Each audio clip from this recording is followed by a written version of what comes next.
Bom, a minha infância foi feliz em Santo Antônio de Leverger e desde muito cedo eu sabia sobre as diferenças sociais do mundo. Porque meus pais são separados, meu pai é empresário e a minha mãe era uma pessoa muito humilde. Então, eles fizeram um acordo e aí ele me colocou em colégios particulares. Eu lembro que essa fase eu já entendia um pouco melhor as coisas. Então eu estudava num colégio muito bonito, com ar-condicionado, pessoas bonitas. E quando eu voltava para minha casa, tipo, era uma casa de chão batido. Era difícil para mim entender isso, porque na escola era uma realidade. Em casa era outra totalmente diferente. E teve vezes que eu era a única pessoa preta da sala de aula e eu não entendia muito bem por que eu não conseguia fazer amigos lá. E hoje eu vejo que eu não tinha familiaridade mesmo com as vivências deles. Por exemplo, eles combinavam de ir no cinema, assistir filme. Eu nunca tinha ido no cinema, sabe? Então, assim, era uma infância muito feliz quando eu estava perto dos meus. Mas quando eu percebia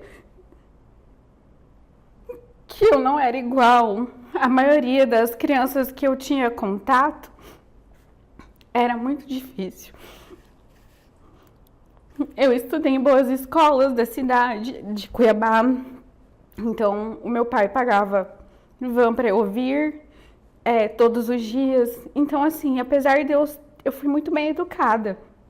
Eu sou uma pessoa muito inteligente, mas isso foi me machucando muito aos poucos e só hoje eu consigo ver o porquê disso. Né? No local que eu trabalho hoje, eu sou a única líder assim, de setor que sou uma mulher preta. E eu acho que 90% da minha equipe são todas pessoas brancas, então. Porque tem muitas meninas mais inteligentes que eu, mas que não tiveram as mesmas oportunidades que eu tive. E hoje a realidade delas é diferente da minha. E assim,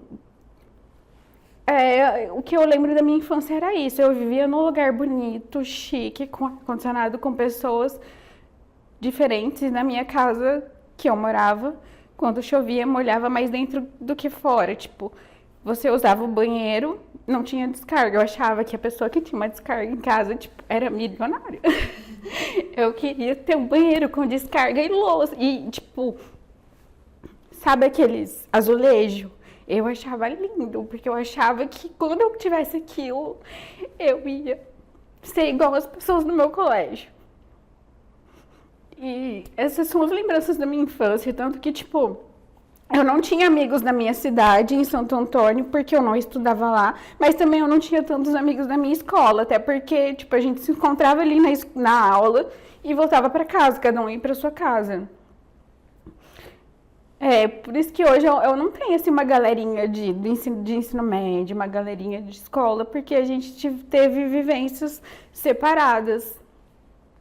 Tenho as minhas amigas da minha rua, que eu brinco até hoje, e que eu lembro muito, que eu vejo sempre, mas ainda assim a minha vivência com elas era pouca, porque eu passava mais tempo em Cuiabá do que lá em Santo Antônio.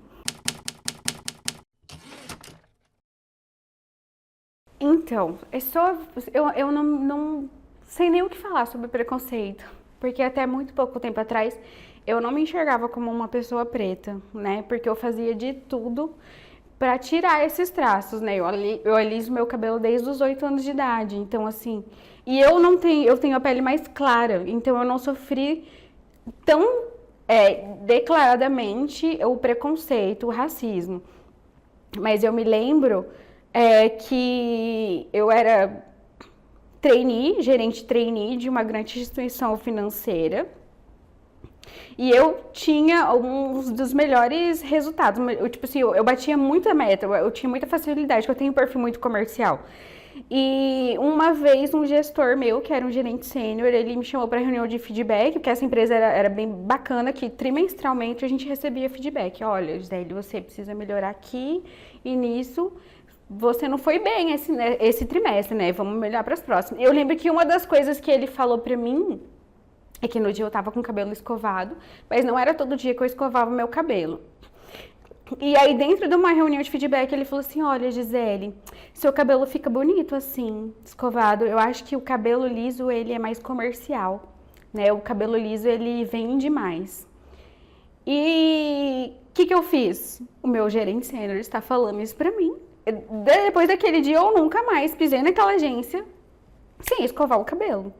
Só que hoje, analisando isso, eu falo, cara, não era o meu cabelo que fazia eu vender. Não era o meu cabelo que fazia eu vender. E aí, mas só que isso não, na minha cabeça não passava. Não passava que aquilo, eu estava sofrendo um preconceito com o meu cabelo. Porque o meu cabelo natural, ele é cacheado e ele é bonito assim. E o cabelo cacheado também vende, também é comercial. E aí eu me descobri pessoa preta, assim, foi um caminhar. Eu assisti um documentário na Netflix do Amarelo, né, do Emicida, e aquilo começou a resgatar memórias na minha cabeça, de histórias que eu ouvia da minha bisavó, Isaura, que ela era escravizada da usina de Tamandaré, em Santo Antônio, e ela contava várias histórias que aconteciam nessa usina.